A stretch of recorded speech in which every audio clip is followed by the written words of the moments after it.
Welcome to Backstage with Kennedy. This little show will be your remedy. From Toronto, spanning across the sea. Cool people, lots of laughs. This is your favorite podcast. Hello and welcome. My name's Kennedy from the Backstage with Kennedy podcast. I got a really cool guest today. If you don't know of him, you should know of him. It's Efrem from Voodoo Glow Skulls, Death by Stereo, Manic Hispanic, and the Get Into the Weeds podcast, which is one of my favorite podcasts, actually. Thanks. So, super amped to have him on the show today. He's a California punk OG, so it's nice to have him here. How you doing today, Efrem? I'm good, man. How are you? I'm doing good, bro. I'm doing good. So one thing I did want to touch on, we got a bunch of mutual friends out there, like the guys through the Creep Show. Basically, Right. you're pretty entwined with the Canadian punk scene for sure. Absolutely. For many years. And What city are you in, by the way? I'm in Toronto. Oh, you're in Toronto proper. Okay, cool. Yes, sir. So I was talking to a buddy, JC Sifton, who I know you know. And Yeah. JC said, man, you got to ask Efrem this story. What story? What story? And I said, oh no, what is it? Apparently you guys, he said, Efrem will definitely remember it. It'll be a great time. So you, Ben, Chuck, and him were at the Bong Mansion, and you went in a truck that had like a private driver. Could you elaborate on that story at all? Oh, you mean in a truck with a private driver? Do you mean with Chuck, when Chuck was like playing guitar? Yeah, man. Dude, it was so awesome. We basically all got in this. Well, we were at the Bong Mansion. If everybody out there doesn't know what the Bong Mansion is, you can follow Bong Mansion on Instagram. And it doesn't exist anymore, but it was this mansion that the coolest human being ever let Ben Rispin take over, who was also on the Get Into the Weeds podcast with me. Yeah. And he's a great musician and all that. And we got to roll to go see Chuck Coles play. But on the way to see Chuck Coles play, we got a private Chuck Coles like show in the van. It was amazing, dude. And just getting so stoned, dude. It was rad. It was, dude, that was actually one of my favorite trips to Canada. Yeah, JC had some fond memories of that one, but that was one that he said like it was almost surreal. It was almost surreal.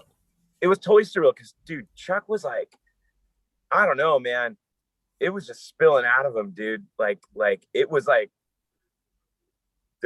what was there? 4 of us in there, you know? Yeah. And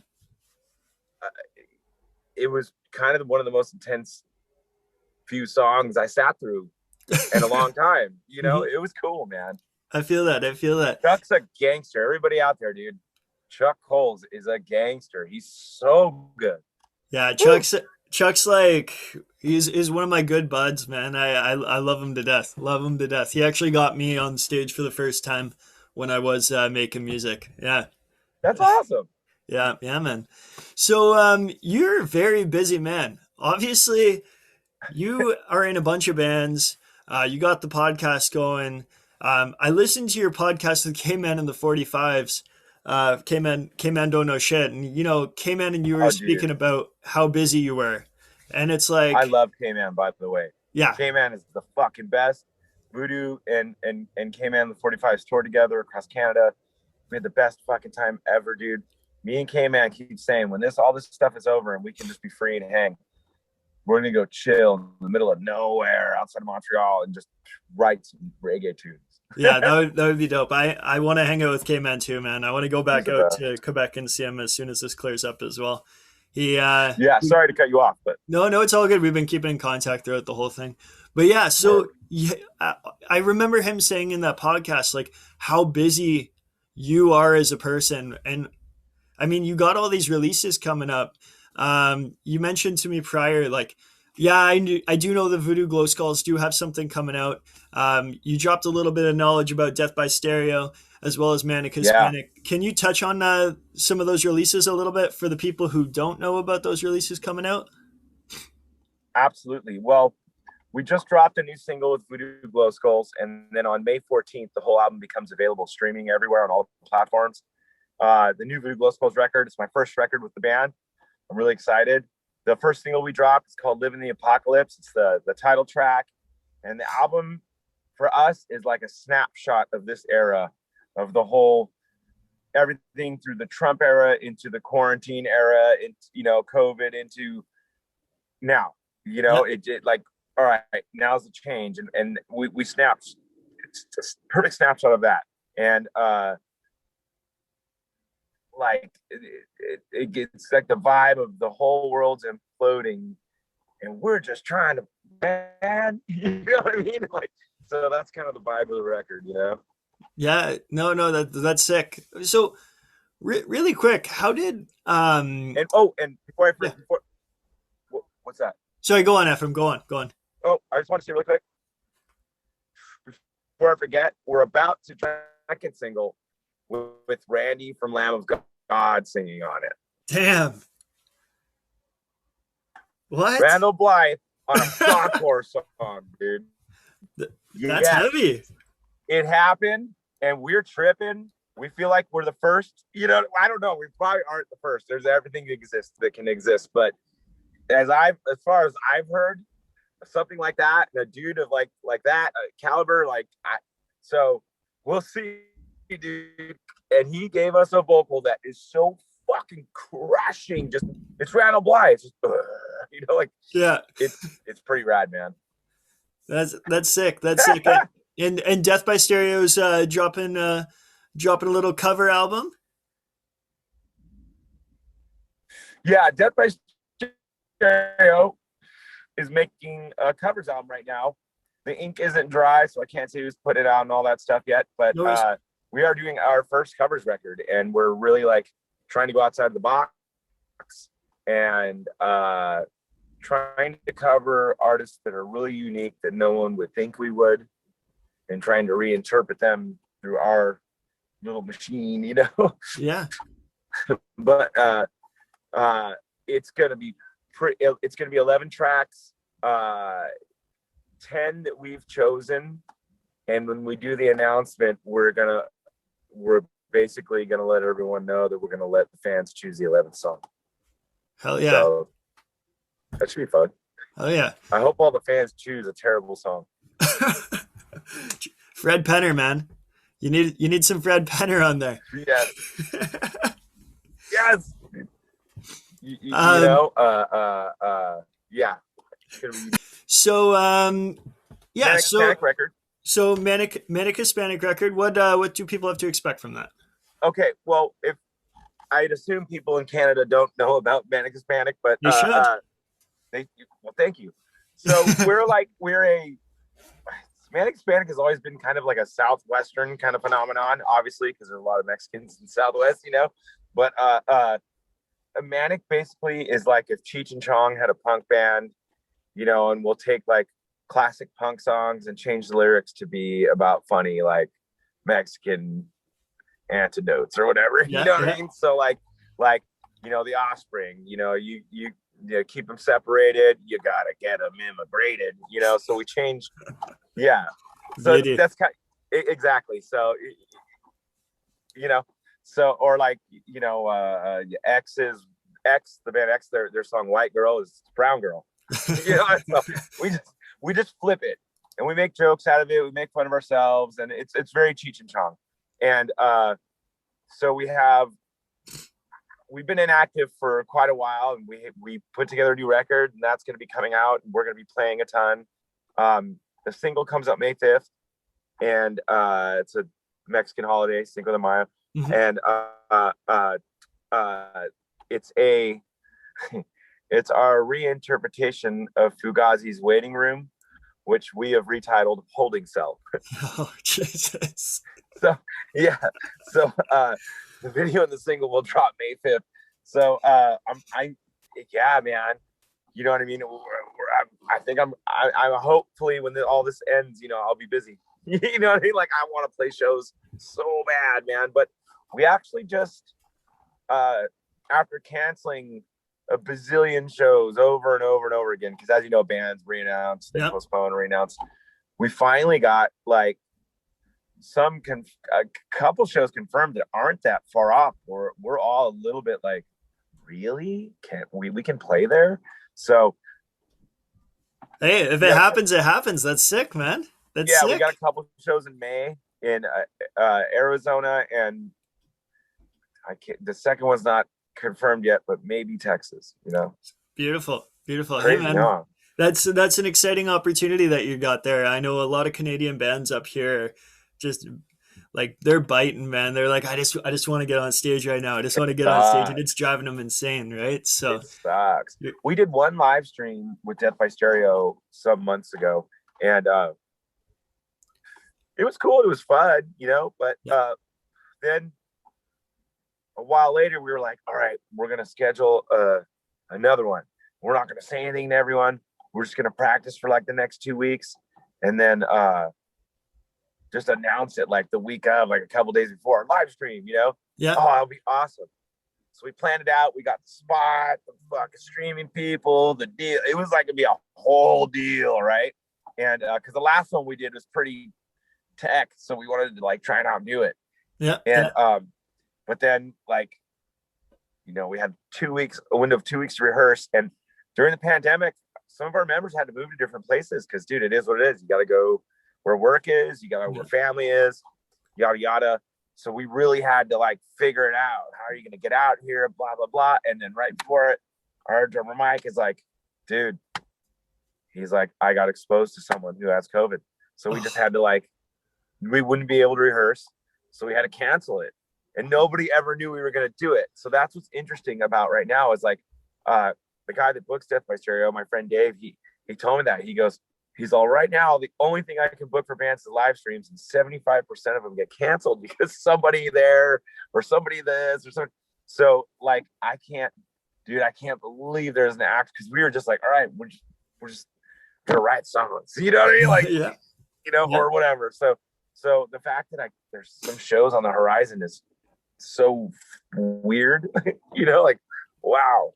I feel you, man. It's exciting, and again, I think the word of the day right now is surreal. Like it's super surreal. It's pretty crazy, dude. So obviously you do have this podcast, Get Into the Weeds with Ben Rispin.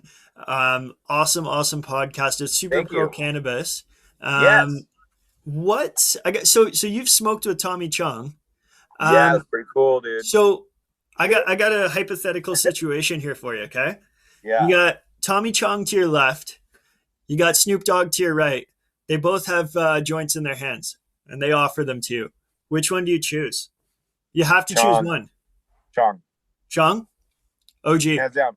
And part of my reasoning behind that is that's who Snoop would choose. Yeah, true. Yeah. Very true.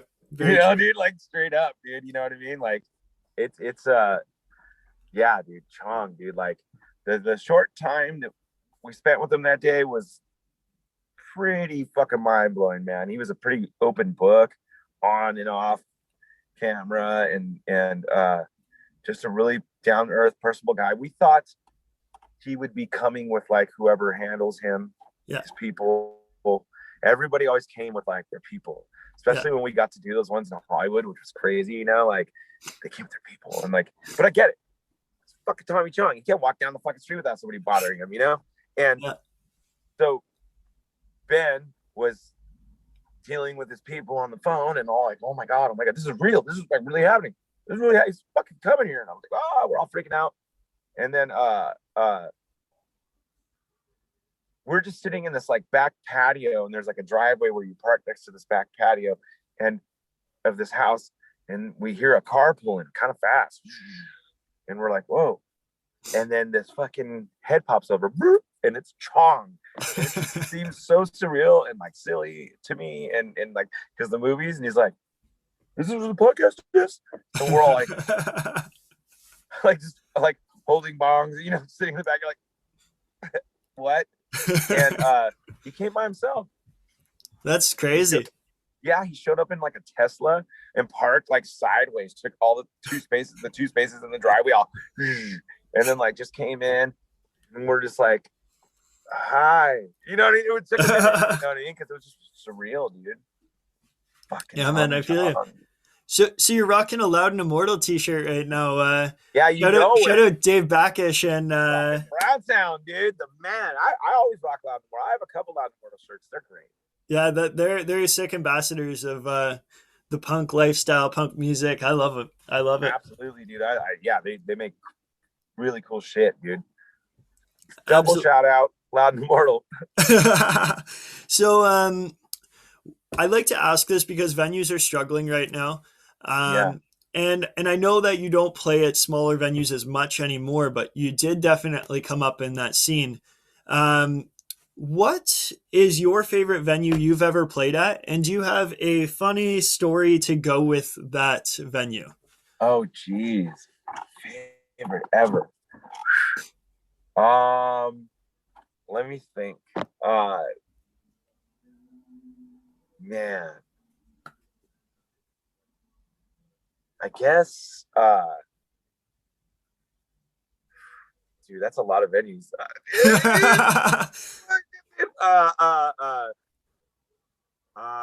Where have I seen some of the craziest shit I've ever seen? You know what, dude? There's in the eastern part of Germany, there's I guess you'd call it a town or a village called Zwiesel. Mm-hmm. And Zwiesel was, over the years, was and has been probably like the craziest fucking place Death by Stereo's ever played shows. And they didn't really have clubs there. There was like a tiny pub, but there was also like a hall, like a basketball gym type hall, you know? Okay. But like if you're on the stage looking at this, you know, hall with the wood floors like a gym, you know? Yeah.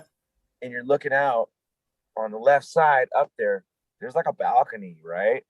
And there was these super high PA stacks on each side, like a little bit like old PA stuff, you know what I mean? Like dude, the East is modern like everywhere else. It's not, I'm not trying to say it's not hip with it, but dude, this is like playing in a small town that would have like a shitty PA, you know? but so it's just a bunch of old, like it was a great PA, but they're all big and they're stacked really high and they had straps on them, but it was still a little bit like, fuck, man. I'm like looking up at this big ass shit and like we're playing and this gym fills up with, dude, I don't know, maybe it fit 400 people. There had to be 800 people in there, you know, like it was big, dude. Jammed. And yeah, and we were just like, whoa. And dude, literally we're fucking playing, dude, and I just look up to my left and I see this kid going like this, and then he just goes, poof, does a front flip out of the fucking balcony, dude. Just dudes like bowling pins and all these kids, and I'm all, holy shit. And then, dude, our tour manager Ronaldo is on the left, like this, and I look over, and there's a dude on top of those PA speakers, dude. Oh no. Yeah, and I am just like, oh my god, and he fucking does a fucking flip. Yeah, front flip off those fucking speakers, dude. I don't know how he did, dude. It was high, dude. And he fucking just boom, and all these people, then fucking another one, then another dude. Yeah, and it just keeps going. And we're just like, dude, people on the stage flying off. I mean, it was fucking chaos, dude. And it was all, but chaos with like, it not like a bunch of little fucking rolls into the front off the stage. Not like a bunch of, it was a shitload of people doing big shit. Like, what the fuck is going on here? We were just like, holy fuck, you know? And then here's the funny part about that, because we're fucking bros, dude. All right, but like, it's kind of, dude. Terror comes out with this shirt where it's like Terror. It's like a picture, and it's this kid doing a front flip off these speakers, and you see all these people, and then the bottom like a quote from one of their songs, and I saw them all. That's that show. That's from our show.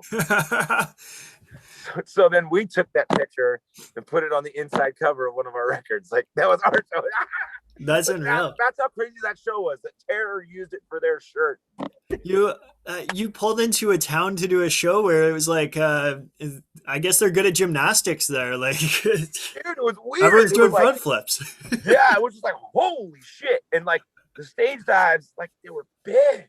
Like, Yeah. and not to say anything negatively about European stage dives, they're not as epic as stage dives you may see in North America. Okay. And they have a different style. And you know, I'll say that, you know, there's a lot to be you know, there's a lot to be said about form and and you know, projection. Yeah. You know, but maybe the stage dive there's a little more friendly. You know what I mean?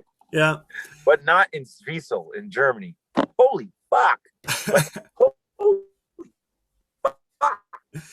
So like, dude, we played another spot in Zwiesel that was before. Hello? sorry, no, yeah, I think it just glitched out a little bit. It's all good. Oh, all good. Yeah, we played another spot where it was like, oh man, like a little, you know, I don't know, 300 capacity place, but like triangle style roof rafters. And there was people hanging in the fucking rafters the whole night, like swinging off of them, and the kids like, like it's That's just like weird. That's That'd like be Bovine like- Sex Club in the 90s. No, exactly, dude. Exactly. and it just, you know, that's like, yeah, it's weird. But bovine, dude, bovine. The bovine. I remember the old days of the bovine. They'd let us down in the basement after they closed. Dude, it was fucking, we'd get slaughtered there, dude. All night. Drink. It's home away from home for me, man. Oh, it's a beautiful place, dude. Yeah, I had some of my best times of my life at the bovine, dude. absolutely. So I know that this is your first album with Voodoo Glow Skulls. As you as the lead on that, so that's pretty sick. Yep. You listened to those guys a lot growing up, right? Oh yeah. So Fuck yeah. how is it joining a band like that, and how did you guys get together? Like, was that just like they've seen you in the scene and they're like, hey, Efrem, you want to be the lead singer in our band, or how did that work out? I will preface the answer to that question with a question. Okay. Should I pretend I'm driving when I answer all the questions? Well, so no, I was okay at my old house I used to live in. We had like this little fire pit and this little patio, and Crazy Tom and Monty from the band DFL, they were at my house. We were all doing fire pit with some friends, and my friend Danny that used to be the bass player in a band called Three Bad Jacks, cool rockabilly band, man. Yeah. Like, wow. You know, and we were all around the fire pit with a few friends, and they're all, hey, did you hear Frank quit Voodoo? And I'm all, oh, that sucks. You know, like, yeah, dang, you know, and they're all, yeah, we were talking about it. And Tom's all, that'd be kind of like the perfect gig for you, man. You know, and I go, man, I don't know, dude. And I go, you know what, dude? To be honest, like Voodoo was always like, we didn't like know each other, but they were always so cool to us. Yeah. We see them in passing. Like they're the first band we met on Epitaph. Like they were so cool to us, man. Always. And like we got to go to they let us go to like a listening party they had when we first got on Epitaph, like all kinds of cool shit, man. And I was like, I'm just gonna hit them up and just wish them well. Yeah. Hey, if you get it together, maybe our bands could fucking finally play together, you know? Yeah. And because we only played together like twice, you know, our whole existence, you know?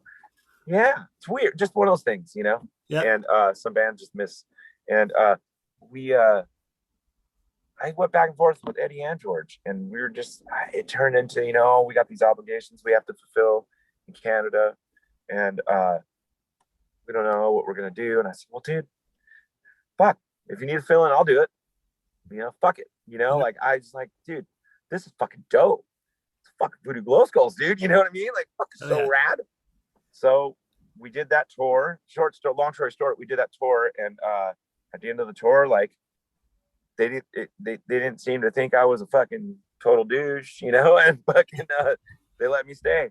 So here we are now, you know, 4 years later, and I have a record. Yeah, man, that's fucking crazy. really wicked. That's really wicked. And like, Weird. it's not like you're filling in for a slouch. You know what I mean? You're filling in Frank for a the Tank, legend. dude, yeah. Right. Oh, 100% legend.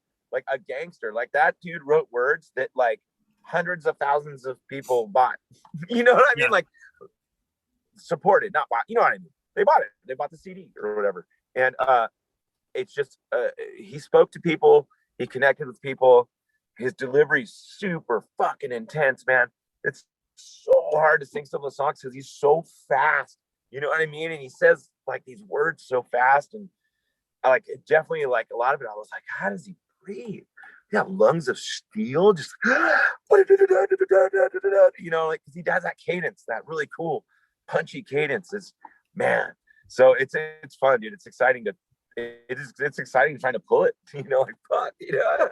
But now I have all these new songs that I'm on, so I'm trying to somewhat retain the style of the band, but then halfway kind of put myself in there too, you know.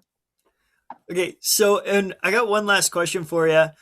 We spoke about it a little bit. You and I were chatting about it before. The luchador masks. Yeah. The You know what's funny, dude? I wanted to wear it when I came on, but I don't have it with me, and it's all good, man. It's all good, man. I know. What a buzzkill. But nonetheless, Yeah. is that an homage, or are you doing it more for the comedic aspect? Because, dude, when you wear that and I see all the videos of you on stage and like in the music videos and stuff, it's so rad. It's so rad. Oh, thank you. So, dude. like, I feel like I'm in like the mode, straight up. Where I just realized you guys have been looking at my cool little camo Christmas tree. It's very, very Christmassy. Is that better? It was chill anyway.